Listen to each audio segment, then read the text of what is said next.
Hello and welcome to our fourth CME Palooza Spring session of the day.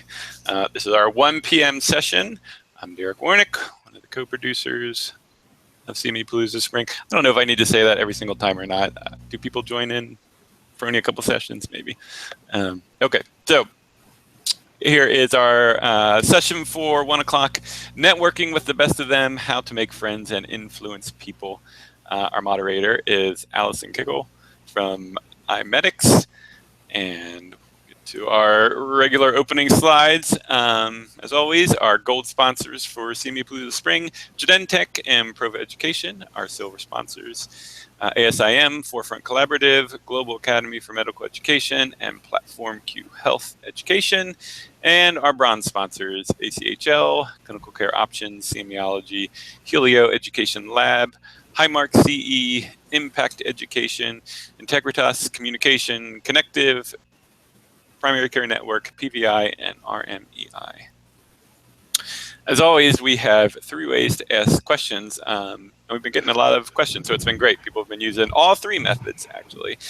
So first one is you can use the Educational Measures text line to send in a question, 267-6660-CME. You can also click on the Google Slides link, which is on the live page. So if you look where you're watching the video, right under the video, there's a little link there that you can click on, and it'll take you to a Google slide. You can just type your question right in. And you can also always tweet your question using the CME Palooza hashtag.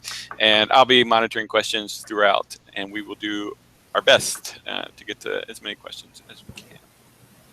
And lastly, our speaker disclosure slide. Our opinions, discussions, and or conclusions expressed are our own, and they do not represent an endorsement by or a position of our employer, its parent company, or affiliates.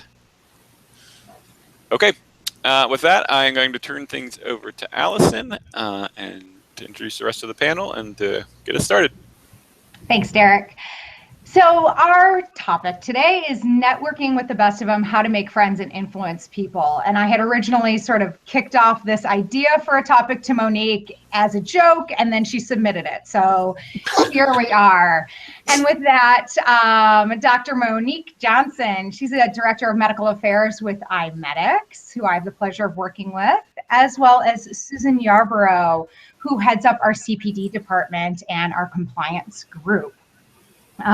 So something a little bit different for this session, we are going to do a giveaway at the end as well. So for anyone who submits questions, we're going to do a random drawing and give away a copy of the book, How to Make Friends and Influence People by Dale Carnegie, which I think most folks are familiar with. So you can be a proud owner of a copy of that. All right, next slide. So when we're talking about networking, one of the most important things is who are we networking with? Who are our stakeholders and why do they matter? They can be internal, they can be external, but they can be a number of different relationship management styles and folks. So, you know, you're working with your supervisors, your coworkers, your direct reports, communication between departments. For example, I work with a business development department. Monique works with the medical department. I might work differently with my internal department folks as I work with the medical group. But then external is a totally different communication and networking style. External partners might be accrediting bodies, education partners, faculty, commercial supporters, other clients, vendors, the list goes on and on. So as we think about all those folks we interact with, Monique and Susan, I'm curious to hear about, in your roles, who do you interface the most with and sort of where do they fall within that stakeholder group? Susan, why don't you start us off? Hi, happy to. My primary role is compliance, so I interact with most departments actually within our organization. First and foremost, I, like every other compliance person, I hope, review all the brochures and websites and make sure the accreditation statement and all that stuff is correct. So I look at everything. So I deal with our graphics department, our marketing department. I work with you, Allison, anytime you have a compliance question. Certainly, I work with medical teams. They will have compliance questions as well. Our project managers who handle our logistics. I often get questions from BD or our finance department regarding open payments or sunshine. So I deal with that sort of thing. Yeah. I also oversee our outcomes teams, and that team interacts with our grants and business development folks, the medical team, as well as I actually participate in strategic planning with our company leadership. So I tend to touch a lot of different folks. Monique, what about you? Right. So as a medical director and content development, of course, what comes to mind first is working with faculty, which is by far and away the primary external stakeholder that I deal with the most. And certainly many of you have that kind of experience as well. I will say, though, that externally, one thing I want to say to some of the medical folks out there is even though your content and faculty is your primary focus, is your bailiwick for interacting with on a very frequent basis, I have tried to branch out. There are certain other stakeholders that routinely or don't standardly necessarily interact with medical affairs at pharma companies, but if it's a content related thing, that's perfectly fine. So I guess I encourage you to be more visible as a medical person. And so I've started to do that. So I actually work with and communicate with and partner with to do good education by talking more than with faculty. I've kind of branched out and done more with medical affairs at pharma and other education partners. So I encourage you to think about that as another group of people you might want to interact with more in the future. Internally, similarly, lots of groups around in a medical education company, certainly outcomes, because we know education and outcomes are totally linked. I work with them a lot. Some business development, because we talk about formats and what is going to be the best education and aligning goals and educational opportunities. So that's kind of the gist of who I interact with the most and kind of what I feel most skilled at the present moment.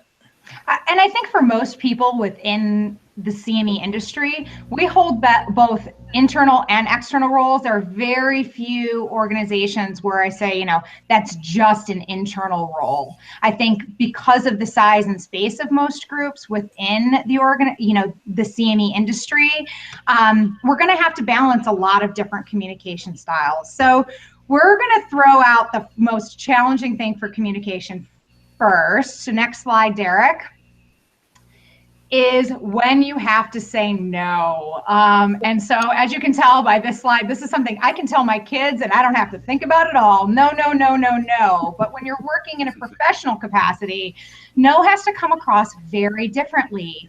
So Susan, you work in compliance. You do this all the time. How do you communicate no so we end up at yes and a collaborative yes? Well, first and foremost, and anyone who knows me has probably heard me say this, but I say yes until I have to say no. First and foremost, as well, it's also incumbent on me to be sure I'm right, make sure I am up to date, I am accurate, I'm fully knowledgeable of the relevant law, statute, guideline, standards of commercial support. It's my responsibility that I understand it and know the inner workings of the intention of that guideline or regulation. So that's the most important thing. It does no good. And there are times I have totally slipped up and not known it so well and had to go back and apologize or reverse my standing because I didn't know something very well. So first and foremost, I have my own responsibility. But secondly, when it comes to saying no, it's important to ask enough questions to understand the context of what the request is. Where is the asker coming from? What are their goals? What's the environment in which I have to make that decision? What's the environment in which I have to make that decision? Context is king. That is so important to understand. So that also means drawing out lots of information, asking lots of questions. But for the time that knows just clearly the answer is, I try not to say no until I can offer an alternate path to get us to a mutually rewarding resolution. If I don't have a response, I will say I don't know. Let's talk about it. Let's brainstorm, let's work together to find a way to get us to where we both want to be. Great suggestions. And Monique, it's just kicking it over to you a bit, especially because you deal with faculty, and we know the challenges with faculty, submitting slide decks at the last minute, disclosures, terrible outcomes questions, whatever it might be. Right. Any suggestions that you may have? Really, echoing what Susan said, I try not to say no. I think the key for faculty with me is trying to develop, and it's hard to develop a relationship really, but if the first time I'm talking, sometimes we wait and the first time we're talking to them is when the no answer is in the imminent domain. So I really try to develop some kind of rapport early on, even just through an email to say, here I am, I'm in the seat behind the scenes working with you and working for you. And so then whenever it comes time when there is a disagreement, you have some springboard to come off of that is a positive memory of kind of harkens back to the honeymoon. But I try not to say no when I don't have, when I can say other things. But I think what's most effective for me with faculty is offering the alternate solution. So it's the no, and with no apparent fix for it is really frustrating for anyone to hear. Sure. So I find that whenever I say, how about this instead? And I've kind of done the work to kind of get the instead solution going. Let's say it's an ARS question, not so great. They have all the above, none of the above. They have, you know, the question, the item writing style is not that solid or educationally sound. Then I will just kind of rewrite the question and say, what do you think about this? And therefore I haven't rejected their question. I've used their same concept, but I've rearranged it so that they generally tend to like it. And I think if you do that well, they are quite appreciative and do feel like often that your solution is preferable to even what they did, because they're just so busy. And sometimes I think the more you can help them create and fulfill the solution that you want in a constructive way, it goes a long way. Make their life easier. Hey, Monique, it's Susan. I have a question for you. When you're Sure. dealing with faculty, how do you manage their expectations? Does that play a role on making it easier to say no later on? Absolutely. So, you know, I'm sure every group on here, organization here has policies for how to deal with faculties and intervention, you know, specific times during the timeline of working with them where you and they know you're going to interact more specifically at the development of a timeline at the initial phase, when slides are due, when we're revising slides. I'm not sure how all groups work, but here it's a very good case study in a way, actually. Here at IMEDx, I have each medical person has a faculty liaison, someone that just kind of handles the correspondence with the faculty, mostly about logistics, but also very helpful with slide deadlines and just communicating things and handling all the logistics of getting that all going.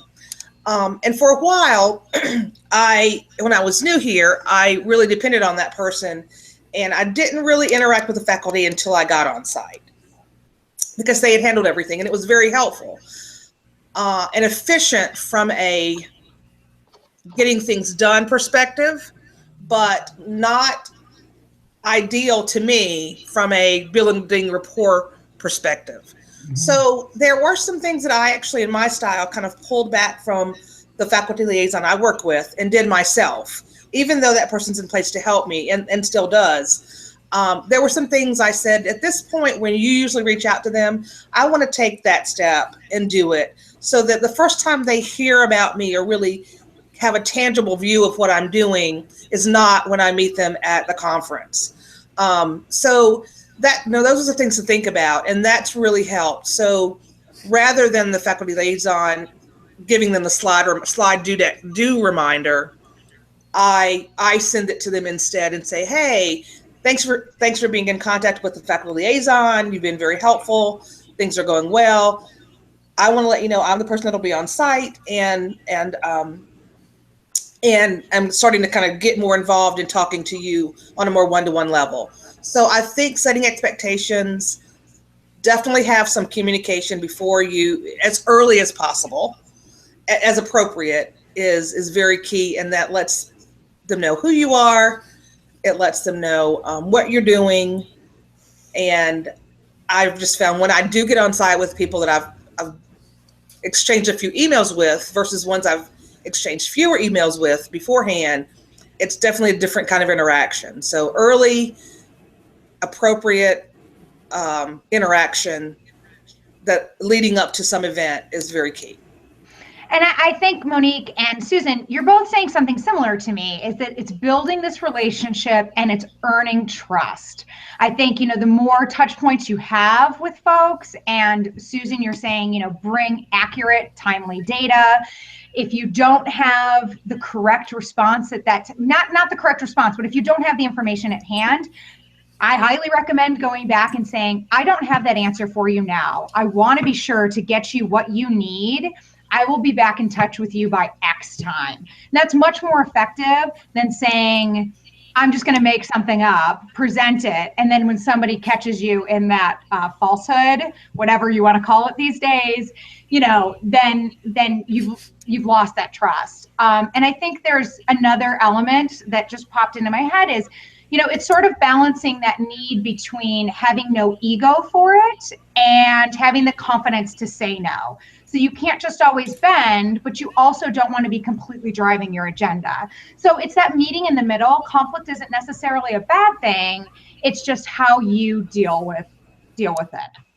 All right, next slide. So I think another factor that's incredibly important is personality type. You have half the population is essentially introverted, and half or 2/3, they say, could be potentially extroverted. And both groups are absolutely critical for success. So interestingly, especially you, Susan, I know you typically have this sort of outward facing, you deal with a lot of partners, you deal with accreditation bodies, and you play the role of extrovert all the time. But I know you, I work with you, and I know you're actually an introvert. So what's the deal? What brought you to be able to flip between both so easily? Well, sometimes it's not always very easy. Okay. First and foremost, but B, yeah, I definitely identify with on the extroversion scale. But I had a unique experience during college where I was a space camp counselor at U.S. Space Camp in Huntsville, Alabama, where I grew up, and I was leading a group of 15 kids about 10 to 14 years old, and I was doing a little presentation on the shuttle slides. Well, the space camp is actually attached to the museum next door to the Space and Rocket Museum, and they lost power, so they moved all the visitors into where I was giving this presentation. So where I was, in a safe space talking to 14-year-olds, I'm suddenly talking to 700 people. So, I at least know this stuff pretty well. And then I'm presenting, and I realized at that moment, I have what I call my inner tour guide, who just puts on that happy face. I do my thing. I'm confident, I'm knowledgeable, I know what I'm talking about. But it was an important learning opportunity for me, and that's how I've I see being an extrovert in that I have to turn on my inner tour guide. I love to do it; it's fun, but then I may take a week to recover and hide in a good book and a cup of tea till I regroup my strength back. And I think I forgot to mention something, but the difference between introverts and extroverts isn't shy versus attention seeking. It's really just how people source their energy. So I know folks who do exactly what you do, Susan. They just need to sort of sit back, be by themselves, and then go back sort of out in the world, where extroverts, they're out in the world and that's where they get their energy. They don't need that recoup time. Now, Monique, I know you're naturally extroverted, but you're in a more introverted type of role, being a medical director, typically. So how do you balance, and where did you get, your people management skills, internal and external? Right. So that's a good point. Thanks, Allison. I will say, interestingly, as I'm reflecting, on my Myers-Briggs in college, I was an E, but I was on that line between E and I. So I'm kind of sort of a hybrid, which is a very interesting thing. I'm kind of equally, depending on the situation. I think as I've gotten older, my energy does come from extroversion more. Mm-hmm. So I really clearly am that. And so I really feel like that's the best role I have. I use that very effectively in my role. And I think because I'm on that line, I can tend toward the introversion when I need to write, because writing is a very solitary, focused, methodical thing, where the energy really does come from being alone and self-paced, and being an extrovert when I'm around people. So I think it's good to have some balance.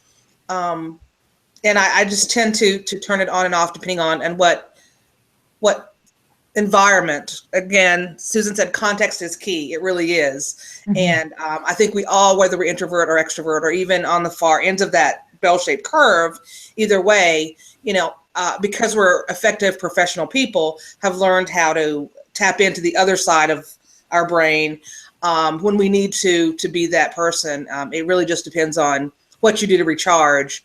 And actually to recharge, I'm pretty introverted, but whenever I need to be an extrovert, I am, and get a lot of energy from that as well. Did that answer your question, Allison? It does. And I think, looking at the slide we have up, a number of folks probably from an organizational standpoint have either done a Gallup Strength Finder or a Myers-Briggs. And I think my biggest takeaway when I first started, working with large organizations and doing those, was the fact that you see that you can't have all like ENTJs on a Myers-Briggs scale. You're gonna have to balance. Susan, a question just came up that I think is interesting. Do you think your job would be easier if you were naturally extroverted? No, I don't. Why? Because especially, and I think specifically right now, the ACCME criterion, I consider them, they are, I think, sometimes not the most clearly written.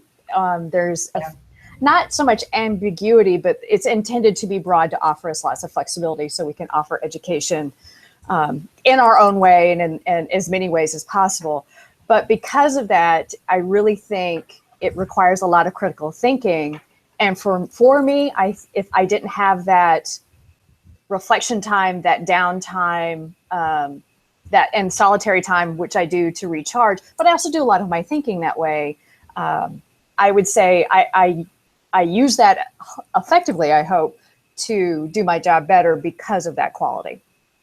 And I think you bring up something interesting, because I think extroverts tend to be very much yes people. So I think being a compliance director, it's probably actually pretty helpful that you are slightly introverted, because I know I really struggle to say no, and that'd be a bad thing if I were in that position. I totally agree, Allison. I was going to say, if in all things considered, I would want my any compliance type person to be more quiet, alone, reflective, making sure that all the information is correct before jumping and giving it. I agree. I tend to just answer, feeling pretty confident I'm answering correctly, but I would think an introvert probably is even more careful than that before answering. So I appreciate things. And I would say, working with Susan, she's never, in my experience, told me anything that was not accurate. But again, her answer's not always right away. And I value that. So, Monique, how do you deal with the power differential that we see with thought leaders? We all know this challenge, or just any audience member who's really close to suggestion. You offer a suggestion and they say no. You offer another suggestion and they say no. Well, that's it. What do you do? I'm not a parent, but I've heard, and I'm actually a former pediatrician, so I've learned that you have to pick your battles. It really depends. Again, we go back to context is key. You have to look at what is important in this particular context, and is just saying yes okay or permissible, and is saying no worth it, worth the consequence of whatever it's going to be, or I shouldn't say saying no, is stressing and urging the alternate solution. How important is that? I will say I have sort of an advantage because I am a physician. So the thought leaders I'm working with are physicians. So I'm sure that I get a couple of points for that in their mind. Whether right or wrong, I feel like I do. And that helps. But I think it still comes down to building trust. So if I even have those points, but I say something, wacky or crazy, I'm going to lose them. So I think for people who are dealing with faculty, it's really about gaining their trust, knowing your stuff. And if they trust that you know what you're talking about, if any of us, if we trust that we know the person we're talking to knows what they're saying, genuinely, sincerely respects our point of view. And I'll get to that a little bit later. We're going to talk more about some of the key lessons from the Carnegie book, which I really like, and you'll see why. It's about listening carefully, sincerely being interested in someone else's point of view, giving your point of view in a way that's tactful, and certainly and I will say we'll also get to some other concepts where there definitely is a power differential and other differentials that separate you from another person. Personality type, introvert, extrovert, power, dynamics. They are there. They're not always fun to deal with, but ignoring them is not the answer. And so understanding how they operate and using that to your advantage is how I generally deal with faculty. I think I do a good job of dealing with faculty. I have good feelings about how they appreciate me and I appreciate them. And, I would say, if anybody has any specific situations that in dealing with faculty that you want to share, please do send a comment in and we'll talk specifically about that situation and maybe how you handled it and how it could have been handled another way. Well, and I think, sorry, Susan, just one sec. I think one of the things is you brought up being a parent. It's sort of understanding the pain points, which especially with kids are not good at communicating, but sometimes adults are terrible at it too. So what's the real driver? Why are they really pushing whatever it is? What are their pain points? And that goes back to what you said, Monique, is really having an appreciation for what that person's saying and really getting to understanding. Susan, right. Go ahead. Well, I was just going to tie in what I know, something I touched on before, but preparation, the more you prepare and start managing expectations, how does that affect when you're dealing with somebody who's more powerful or more influential or in a different power position? How much does that have an effect? I would think a lot, but you tell me. Monique, you want to take that? Sure. That's a hard one, Susan. Okay. Fair enough. I could be wrong. I have.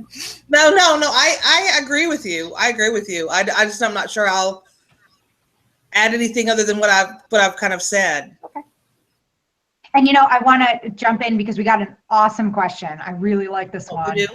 Yeah. So it's when it comes to interventions we designed, how might we better engineer better networking and collaboration among learners? Really the gold standard is how do we provide interactivity, especially I think in a live setting, that peer-to-peer networking is one of the primary benefits of live education. how do we get to the most optimal version of that? Monique, I know you're amazing at designing education. I've been super impressed with the things you've brought forward. Any suggestions there? Well, we have the traditional things that try to engage, try to make interaction important. I mean, of course, we're used to these large conference halls with lots of people, and that is the enemy of interaction. But, we have to do that sometime. I would say, the gold standard is smaller, more quaint environments is the best thing for learner education, of course, when you can accommodate that. When you can't, one thing that we've done is not really total jeopardy, but if you, physicians like competition, or all clinicians like competition. So, we standardly use ARS questions, but you're answering as an N of one in this group of people that you don't know. One thing is to split the room into 2 or 4 quadrants and let each quadrant be a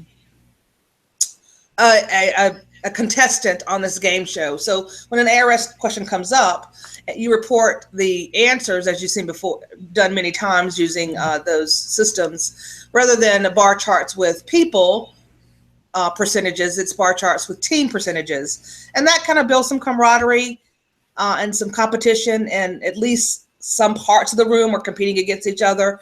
And it generally does spark some more interaction with the person sitting beside you or at the table behind you or in front of you. So that's one thing to consider. Any kind of environmental control you can have over making people get together a little bit more.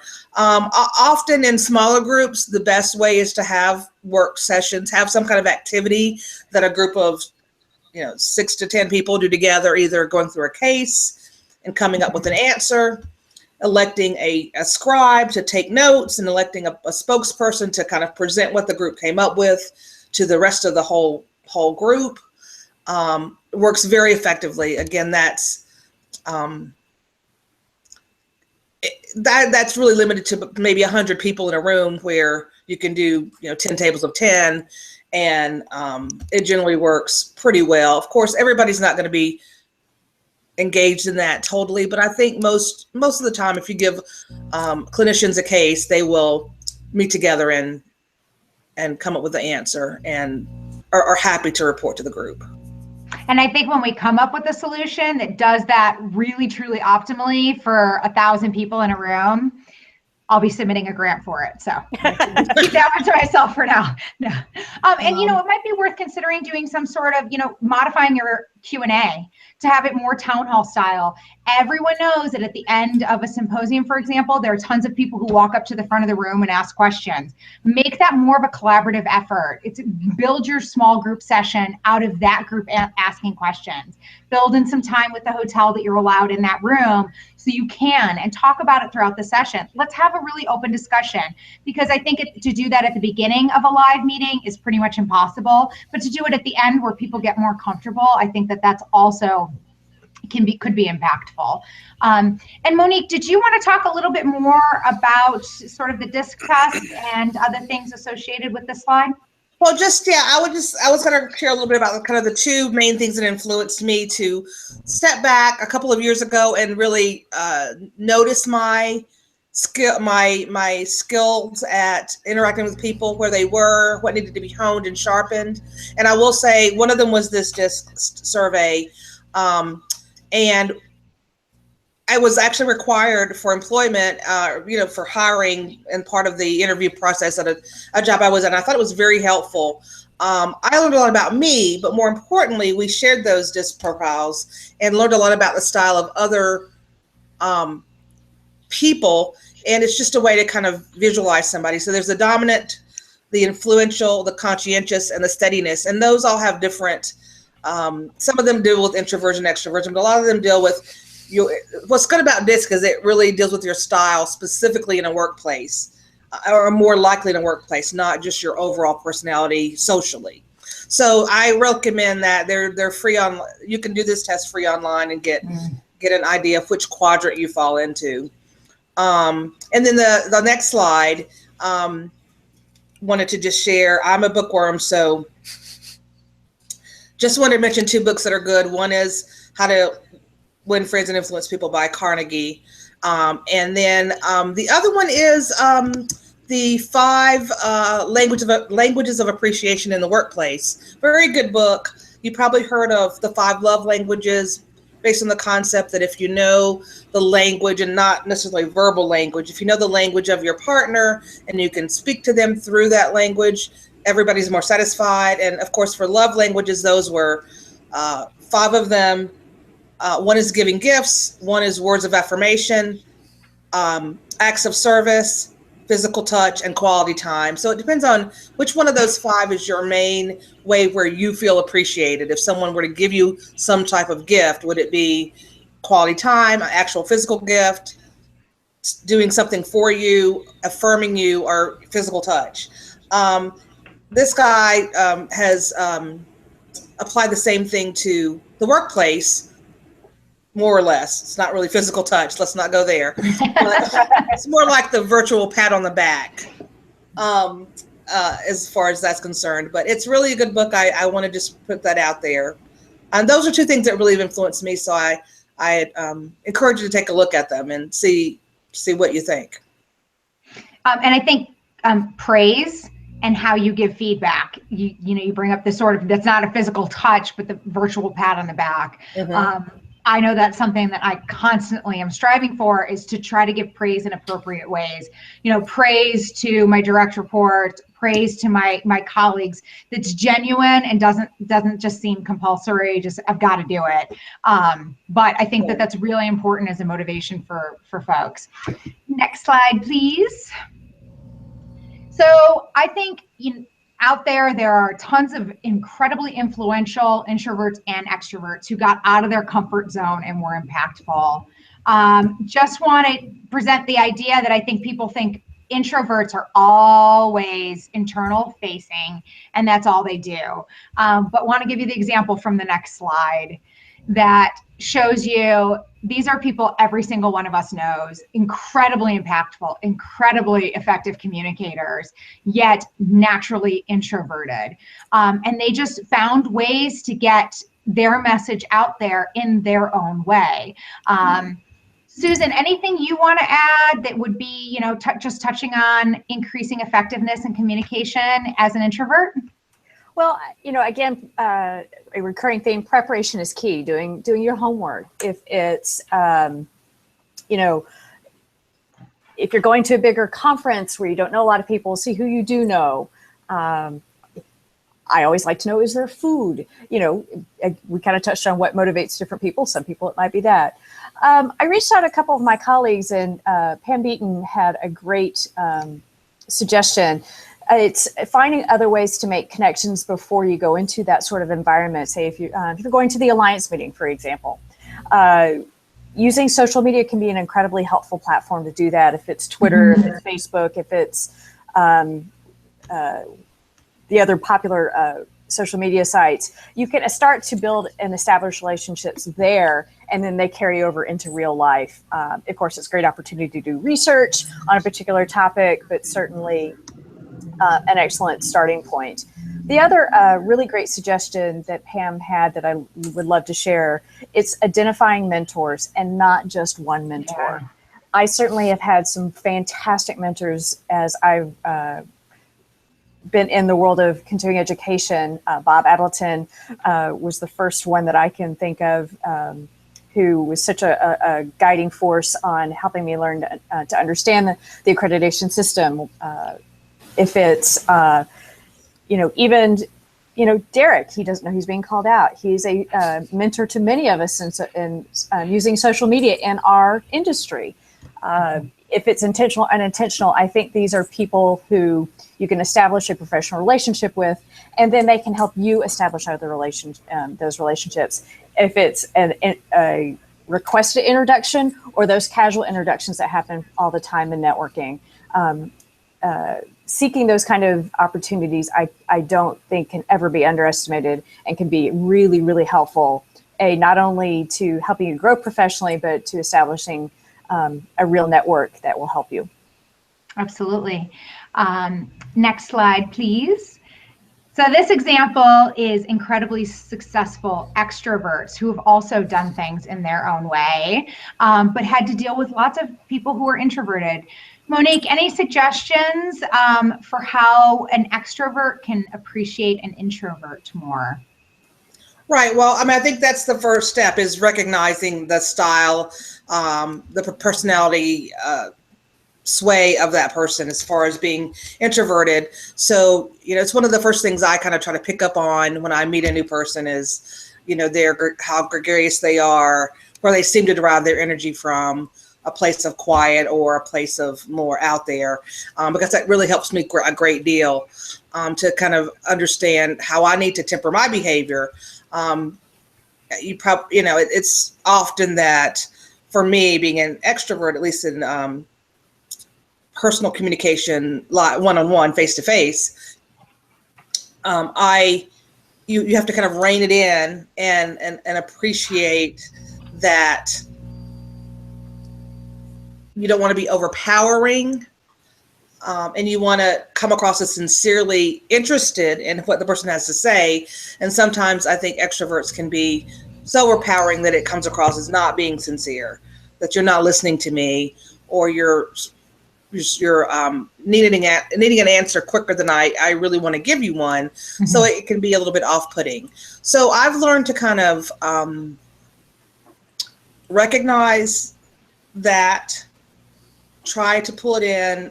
Some practical things are to make sure that I get more comfortable with like those pauses that are longer than any pause I've ever taken, but are perfectly appropriate, and know that it's not someone ignoring me. It is someone who's taking some time to reflect and give me a good answer. And they need that, and I want that, and just being more aware that's an okay thing. That what's happening there is reflection, and not being ignored. So that's a good thing to remember.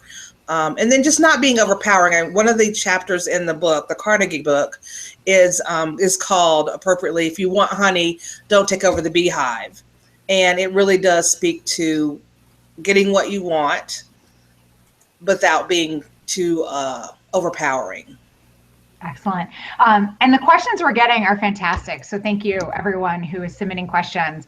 Another question for you both. Without getting tripped up in the learning styles myth, do you believe personality styles correlate with learning preferences? Ooh. I know. I do. I tell us why.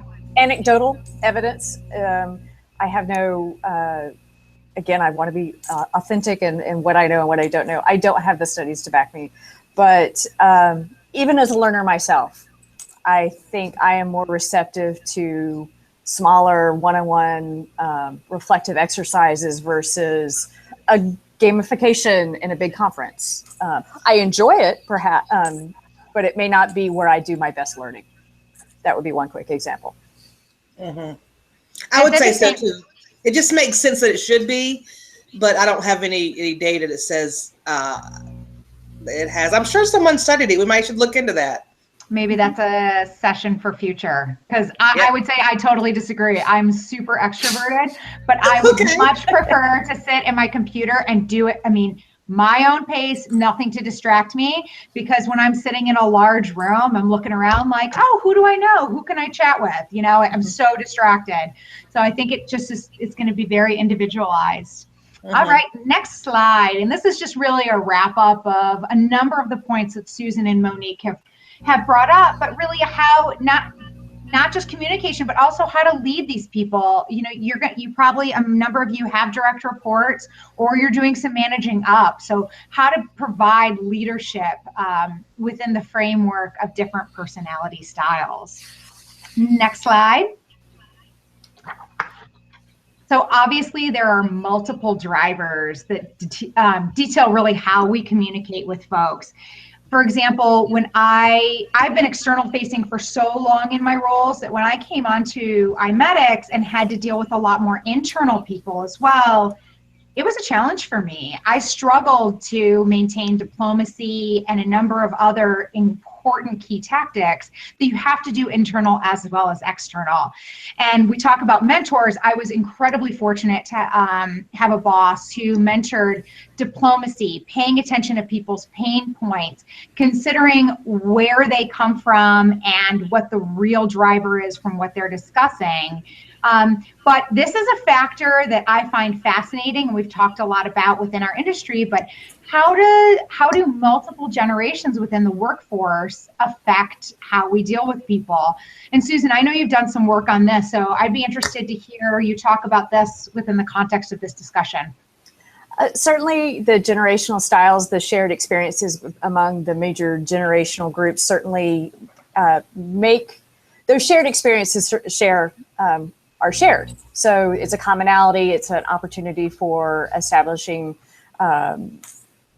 relationships too. Age groups experience similar historical events, if it's the boomers versus Gen X versus the millennials, et cetera. I think there's also there are some very broad generalizations to which I think we all tend to look a little side eye at it because of nobody wants to be pigeonholed even so broadly. So all of it, I think, is a grain of salt.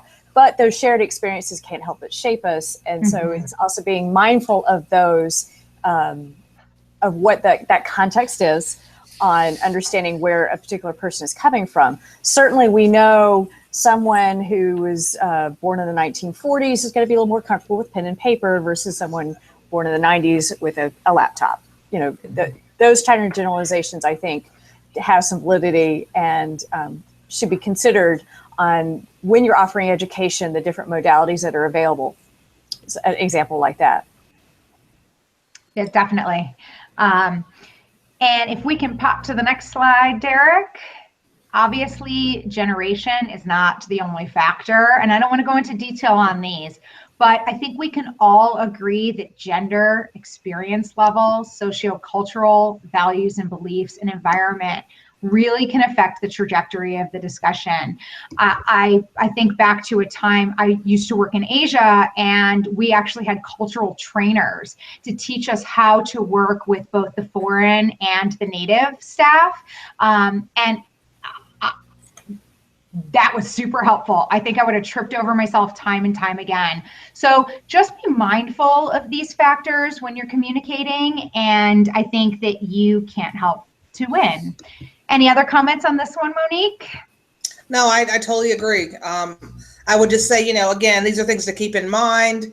And particularly in cases where the face value of something seems a little bit unusual to you, and you might want to figure out what the driver behind that is. It may be some of these things, or it may not.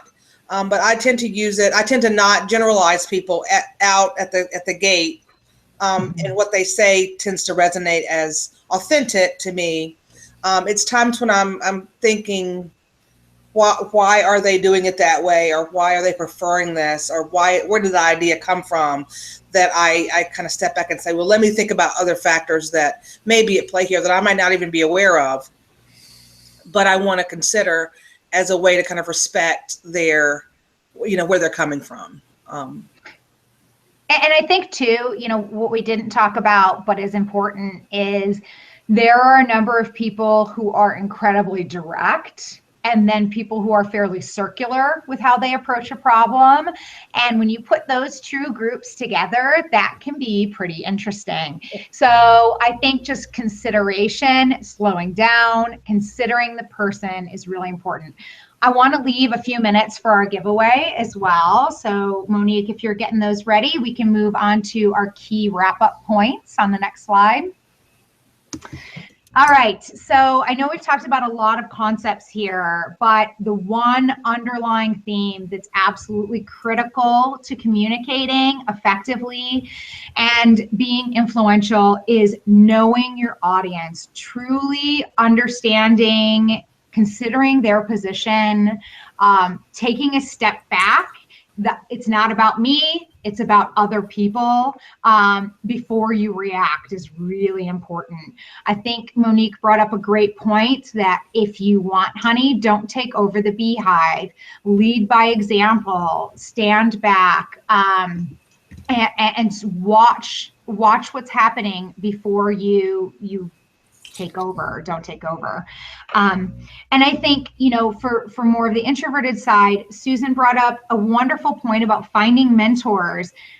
Identify opportunities to introduce yourself, and then for those extroverted people, introduce your colleagues. Those of us, I think, that are sort of out in the space, and I know a number of folks who are very visible are uber visible.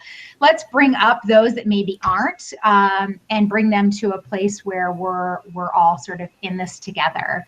And a mentor doesn't need to be just one person, and sometimes I believe that those that are that more hang back introverted type can be very much mentors to be brought into their own. So within your own organization, look at different people, their strengths, and maybe identify them as mentors. If anyone's willing to raise their hand to be my introvert mentor, I'll take it. And then we might have a little bit of a challenge, it sounds like, Derek, with having the names of folks to do our drawing. So maybe we're going to do that offline later. We can do it offline. Okay. All right. Monique and Susan, anything you want to add before we close up? Probably just two things. Certainly one I know I've touched on before is, doing your homework and being prepared. The other thing is that especially entering a new situation, sometimes it's better to over communicate, or what feels like over communicating, to make sure the message is clear, where you're coming from is well understood, and then sitting back and listening and being the active listener, as Monique said. So those would probably be the two strongest suggestions that I know have been helpful for me. Right, and I'll just close with the first part of the book, and I know you guys, I think I'm harping on it, but I love this book, How to Win Friends, Influence People by Carnegie. The first part of the book, it's 4 parts, goes over 3 fundamentals of doing this. And one is don't criticize, condemn, or complain. Mm-hmm. 2 is give honest and sincere appreciation. And 3 is arouse in the other person an eager desire to want to be with you, on the same page with you. There was a point I read from it too that also said, you, by understanding the other person's viewpoint, you can earn more friends in 2 months than by presenting your viewpoint, in which you'll earn less friends in 2 years. And, this book is really of interest to me too. I remember as a kid, my dad going to classes, Dale Carnegie classes, and my dad's also the guy who everybody's like, everybody loves Jimmy Kickle. He's the greatest. So, I think finding those people, and they're all really great points. So we're excited to share this book with someone in the audience, and thank you all for listening. We really appreciate the time. Yep. Thank you so much. Thank you, Derek. Yeah. Thanks everyone. Thanks. Let me, before we bug out here, I have a couple more slides. Okay. Speaking of surveys, we were talking about surveys, right? Nice segue. Yeah. Thank you. We do have a survey. We would love if everyone who was watching one of these sessions would go on and take when you're all done. It's only 7 questions. It won't take you very long, but it does help us get a better idea of who has been participating and the amount of people and topics you're interested in, that sort of thing. It's just a link right below the video feed that you can click on. Also, if you have any interest in a certificate of attendance for self-reported, you can click on that as well. I have no idea if anybody will or not, but hey, we give you the option. That's what we're all about. And to view the next session, which is, and remember what the next session is, what is data visualization and how can I apply it? Which would be a great one. Yes, and rumor has it there will be a special guest presenter during that session. Whoa. I don't want to say too much more about it, but tune in to find out who that might be. And in order to do that, you're going to need to refresh your screen to get the next video feed. And I think that's it. So Allison, Monique, and Susan, thanks so much. That was really great. I appreciate it. For everyone who was watching, stay tuned for 6 more minutes, top of the hour, for the next session. Thanks, everyone. Thank you. Thank you.